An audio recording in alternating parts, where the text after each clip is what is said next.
So dear students, इस video में मैं एक और महत्वपूर्ण चीज़ आपके साथ साझा करने वाला हूँ. I am going to share another very important thing and that is circular motion. So to remind you, till now I have spoken of a variety of concepts ranging from what is physics, how do we measure quantities, what is motion, displacement, distance, velocity, acceleration, and what is the kind of forces which exist, what are Newton's laws. All these things I have discussed. I even discussed basic concepts of work, when work happens, how is it related to energy, what is power. So whatever topics I have discussed on a very primary level without focusing on the mathematical part of it, just to make everybody understand how things are like in physics. So now I am discussing this important topic that is called circular motion. और मैं इसको इसलिए discuss कर रहा हूँ because एक straight line motion is very common in day to day life. When we are walking straight on a road something is moving. But आपने देखा होगा जैसे मैं इसको फेंक देता हूँ किसी भी चीज़ को, तो वो कुछ ऐसा कर्व में जाके गिरती है. तो मोशंस बेसिकली दो टाइप के हो सकते हैं. If I speak of motions, I also told you in a lecture that they are basically only of two types. One is motion in a straight line and another is motion along a curve. Motion along a curve. यानी कुछ चीज या तो curve में चल सकती है ऐसे, या स्ट्रेट लाइन में जा सकती है, और कोई तीसरी पॉसिबिलिटी नहीं है. हाँ, इन्हीं के कॉम्बिनेशन से कॉम्प्लेक्स मोशंस कुछ निकल जाएं, जिग जैग, या हमारे कर्व भी बहुत टाइप के होते हैं, तो वो एक अलग बात है. But basically there are only two kinds of motion. Now this motion along a curve, if I speak, सबसे कॉमन कर्व जो मेरी दृष्टि में आता है वो होता है circle. Circle is a curve. हालांकि जब हम टर्न लेते हैं तो जरूरी नहीं है कि हम हमेशा सर्कल के अलोंग ही टर्न लें. अगर हम अपनी बाइक या कार मुड़ते हैं, हम जब ऐसे दौड़ते दौड़ते टर्न ले जाते हैं, it may not be a circle, but circle is the simplest form of a curve which comes to our mind. तो मोशन अलोंग स्ट्रेट लाइन, अगर मैं कहता हूँ कोई ऑब्जेक्ट इस पे चल रहा है और कोई इस सर्कल के सरकमफ्रेंस पे या फिर इसकी परिधि पे चल रहा है, उस दोनों में क्या फर्क है? देखिए, जब कोई चीज स्ट्रेट लाइन में चलती है तो हो सकता है कि उसकी स्पीड में इंक्रीज और decrease, but its direction does not change. Direction ऐसी रहती है. So here direction does not change.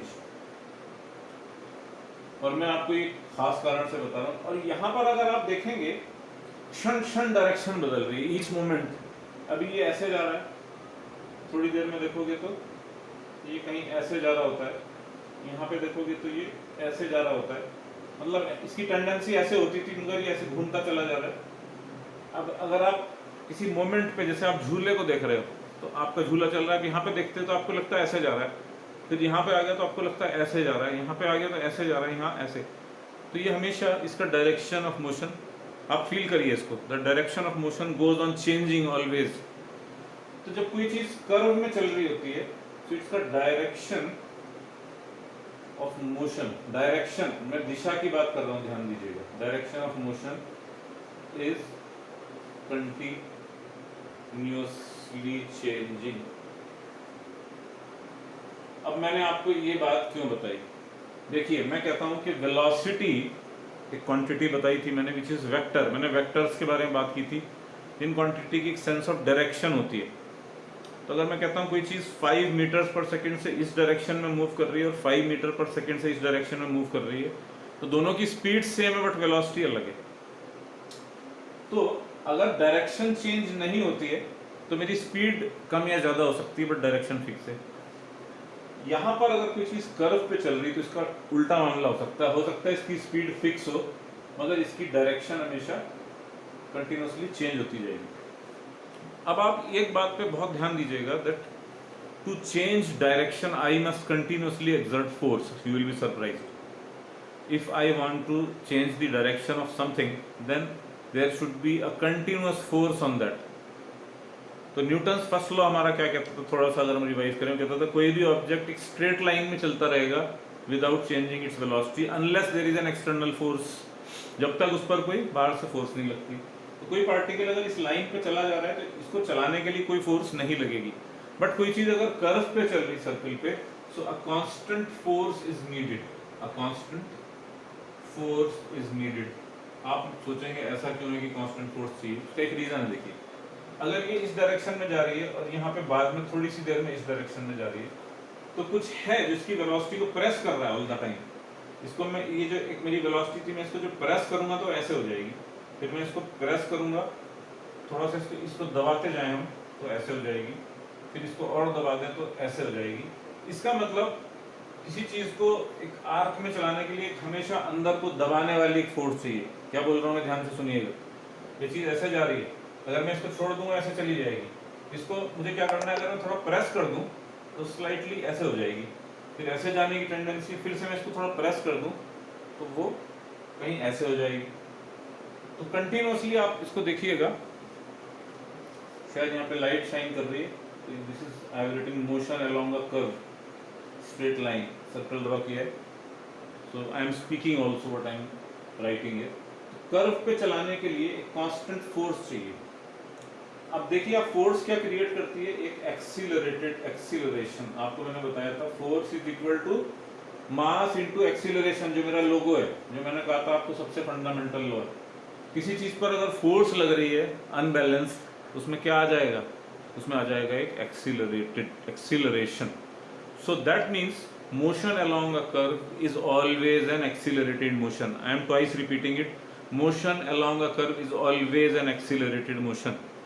यहाँ पर स्पीड भले ही कांस्टेंट रहे, क्योंकि हमको नॉर्मली लगता है कि एक्सीलरेशन से क्या होता है, द स्पीड इंक्रीजेस और डिक्रीजेस। जब हम एक्सीलरेटर देते हैं then speed increases naturally, when we put brakes then again the speed decreases. So increase and decrease of speed is related to acceleration. क्योंकि एक्सीलरेशन को हम कैसे डिफाइन करते हैं, we say that it is the rate of change of velocity, मतलब change in velocity divided by the time, this is acceleration. हम समझते हैं चेंज इन वेलोसिटी का मतलब होता है कि स्पीड इंक्रीज या डिक्रीज हो रही है, बट ये जो मोशन है पर्टिकुलर टाइप का, जहाँ पे हो सकता है कि स्पीड डिक्रीज ना हो, maybe the speed is not changing, it's fixed, but the direction is also continuously changing, and to change this direction there is a force which is needed. या हम ऐसा भी कह सकते हैं, इसको इस कर्व पे बांध के रखने के लिए, इस पे बंधी रहे, तो मुझे कंटिन्यूअस उसको एक फोर्स लगानी पड़ेगी अंदर की तरफ, यानी जैसे ऐसे जा रही है तो उसको slightly have to go on. जैसे अगर ये एक यहाँ पे मेरे पास एक रूम है और मैं बॉल को ऐसे छोड़ दूं तो ये बॉल यहाँ पे घूमती चली जाएगी, क्यों, क्योंकि इसको दीवार हमेशा यहाँ से प्रेस कर रही है। इमेजिन कीजिए बड़ा सा एक रूम है, सिलेंडरिकल ऐसा एक सिलेंडर जैसा, वहाँ पे एक बॉल को आप साइड में रोल करा दो तो वो ऐसे घूम सकती है वहाँ पे। या किसी बाउल में ले लो आप, बड़ा सा एक डिब्बा ले लो, उसमें ऐसा बॉल को नीचे फेंको तो गोल घूम सकती, क्यों, क्योंकि जो वॉल्स हैं हमारे सिलेंडर या वेसल की, उसको प्रेस करके रखे हैं, दबा रखा है उन्होंने कर्व पे। So there is always a continuous force which is needed to create the motion along a curve. इसलिए ये हमेशा एक एक्सीलरेटेड मोशन होगा, चाहे इसकी स्पीड ना बदले। जब कोई चीज स्ट्रेट लाइन में चल रही है और अगर स्पीड कांस्टेंट है, there is no acceleration, only when the speed changes there is an acceleration. एक आखिरी बात यह है कि क्या ऐसा भी हो सकता है कोई चीज़ कर्व पे चल रही है और उसकी स्पीड बढ़ रही है? Yes, you observe it all the time. How? Fan को देखिए, आपका फैन शुरू होता है तो एक सर्कल में घूम रहा है, कोई भी फैन का एक पॉइंट ले लीजिए कहीं पे भी पंखे पे, वो ऐसे घूम रहा है और शुरू में उसकी स्पीड जो है इंक्रीज करती जा रही है, तो देखिए वो चीज़ कर्व पे भी घूम रही है और स्पीड भी इंक्रीज कर रही है। इसका मतलब अब तो उसका एक्सीलरेशन और भी ज़्यादा बढ़ गया, कहेंगे सिंपल लैंग्वेज में, आपके लेवल पे मैं कहूँ, या कम हो गया है। सो acceleration along for a particle moving along a curve is always there because of the change in direction, and sometimes both the things happen, direction is changing and the speed is also increasing। फिर कुछ देर के बाद fan constant हो जाता है तो दूसरा वाला एक्सीलरेशन स्पीड चेंजिंग वाला जो है रुक जाता है। तो मैंने आज ये आपको इसलिए बताया क्योंकि कर्व का जो मोशन होगा वहाँ उसको हमें एक बिल्कुल अलग तरीके से डील करना पड़ता है जो मोशन होता है अलॉन्ग स्ट्रेट लाइन। अब इसको फिर मैं ये कहूँगा, जब हम टियर 1 पे जाएंगे and we will consider circular motion in mathematical way, so without using mathematics teaching physics is very difficult, but I am trying to do my best to put in the ideas in your mind. So repeatedly watch these videos, carefully listening what I have said, and then if you remain with any doubt you can come back always. So it was the brief topic for today, motion along a curve, and in particular I wrote circular motion because circle is the simplest kind of curve that comes to our mind. It's a very simple curve जो आप बचपन से पढ़ते जा रहे हो, इसलिए मैंने इसको सर्कुलर मोशन का टॉपिक दिया था। कहना मैं चाह रहा था मोशन अलॉन्ग अ कर्व। थोड़े से मेरे वीडियोस अभी ये 10 मिनट के हो रहे हैं, बट थोड़ी लेंथ बढ़ेगी। आप इन इनिशियल वीडियोस को देख के आपको मैं आपके सुर लगा रहा हूँ, जिसको म्यूजिक में कहते हैं। So I am warming you to read the real physics, but here itself you can understand a lot. If you carefully notice it, it will be very helpful. So much for now. See you in another video. Thank you.